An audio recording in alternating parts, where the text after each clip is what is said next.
A few days ago, I posted a video covering the game between Nakamura and Duda, which featured a really beautiful queen sacrifice.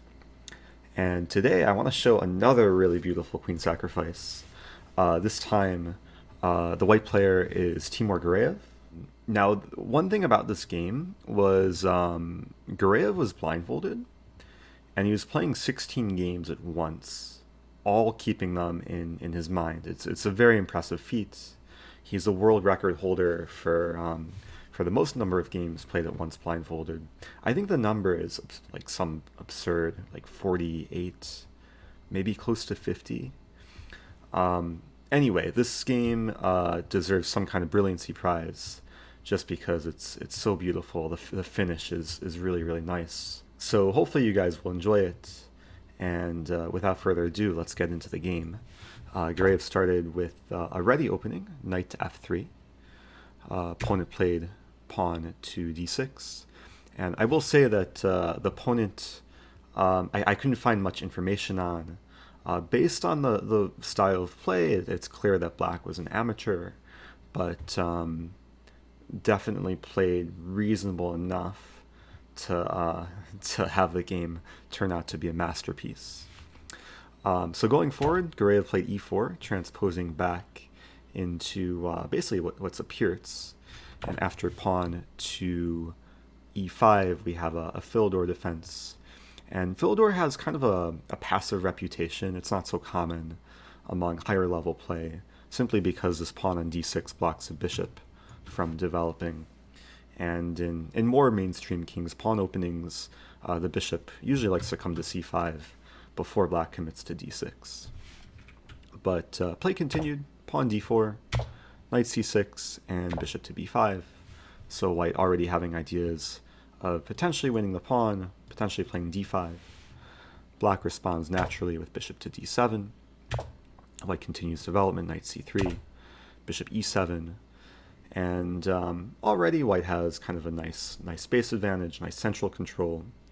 And I will say I really admire the move that Gareyev played in this position.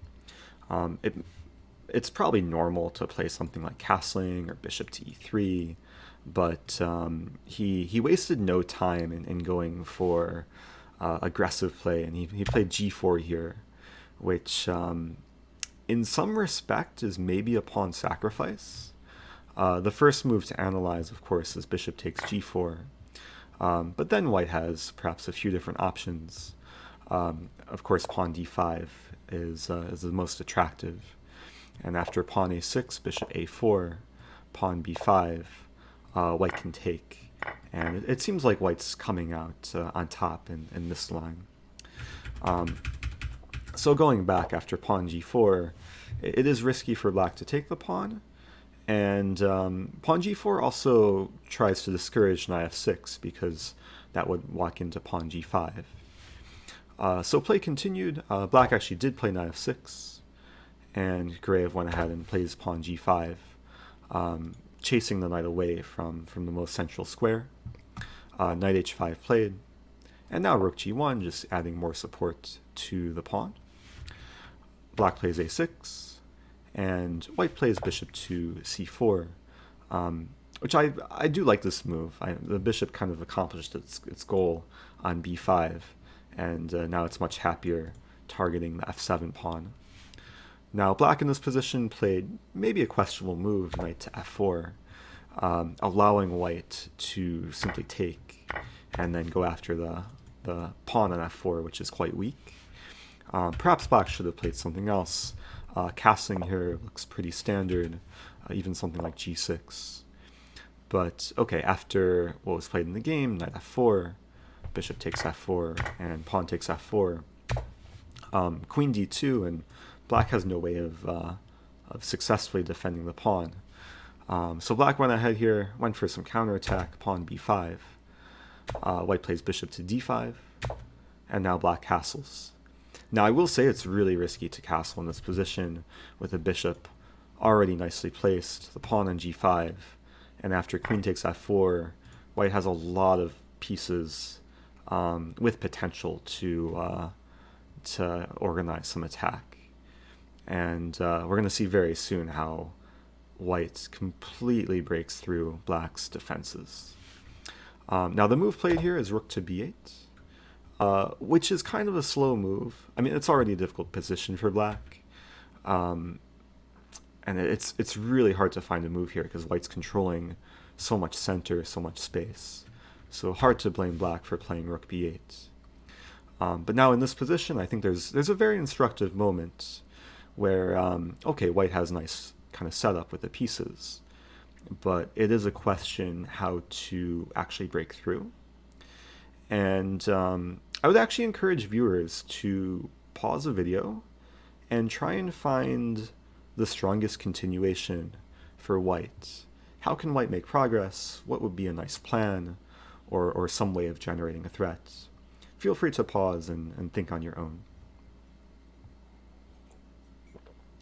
So hopefully you considered what is the strongest move, and the move that Gareyev played is pawn to g6. This is a really, really nice breakthrough move.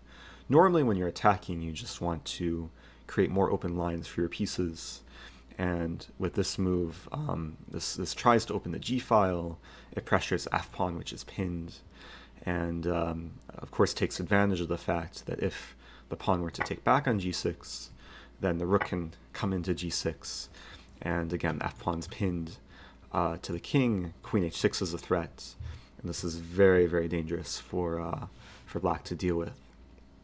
So in the game, after g6, black played a really sad passive move, bishop to e8, which is just an attempt to kind of curl up in a ball and hold on and pray for dear life.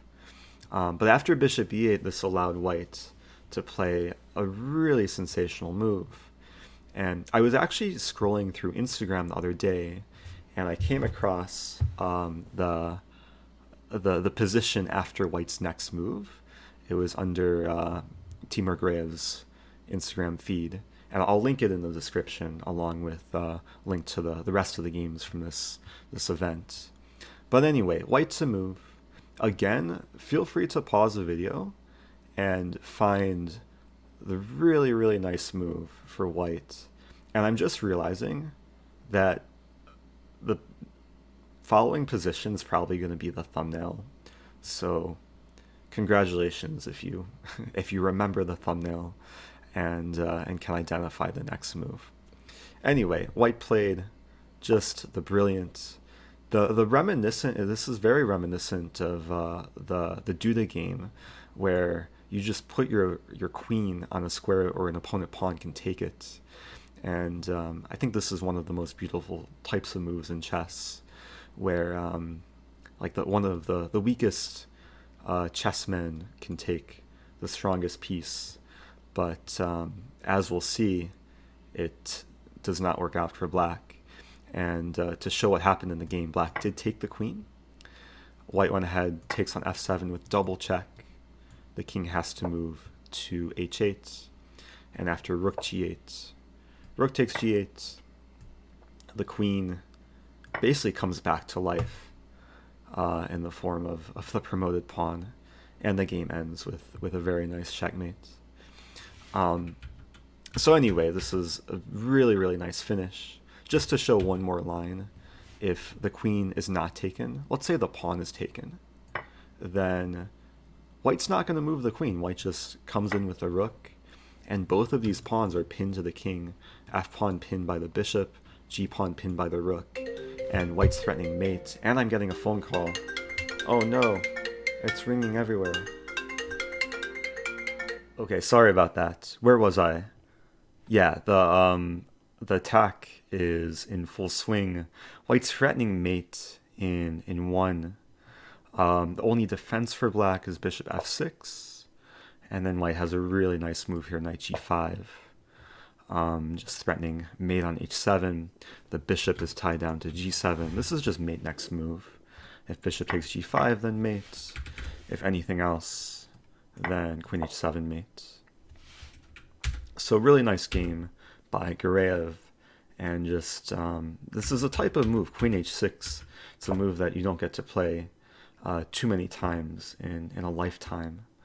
So kudos to Gareyev for winning this game. I think overall he won 15 out of the 16 games. And there's a whole broadcast on YouTube. Uh, it only has 55 views, but I'll link it below. I'll give a small preview of what it looks like. It's just the broadcasts with Gareyev on a bicycle here. I'll give it a thumbs up. So anyway, people can check that out and look up more about Gareyev. He's a fascinating chess playing creature. But yeah, with that, hope you guys enjoyed that. Feel free to leave a comment. Like what sort of content do you want to see more of? Do you want to see more game analysis? Do you want to see more Botez Gambits or opening content? Let me know in the comments below. Be sure to subscribe. I'm doing my best to put out videos every day. So if you subscribe, you'll remember to watch every day. And yeah, with that, I'll see you in the next video.